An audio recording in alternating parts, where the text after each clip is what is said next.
Our team coverage now starts in Broward right now with CBS News Miami's Trish Christakis. And Trish, how's it looking at Hallandale Beach? It routinely floods there.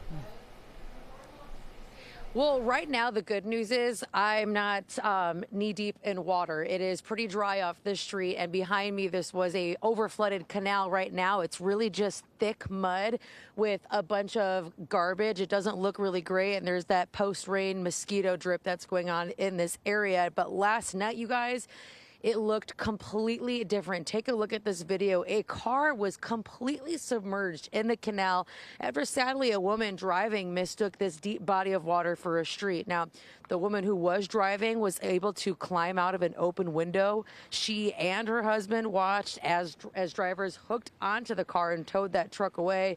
Now, that truck, as you can see, will be hoisted in the air. Its feet just dangling. The car is a complete loss, but the woman inside of it and those who watched are grateful that she ended up being okay. She was pretty much just really strong. I mean, I can't even imagine that. That's got to be a very scary ordeal.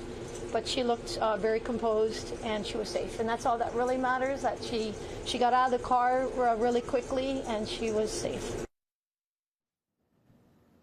Now, her GPS told her to turn right, and right now you can see there are fences on the side and there's caution tape.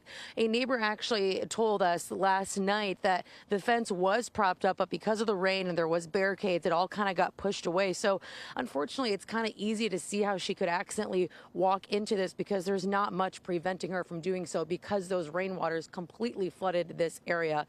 Now, of course, this area is just kind of a little flooded right now with mud, etc., but hopefully this caution tape will prevent anyone from doing that, as right now it is, of course, dried up from last night.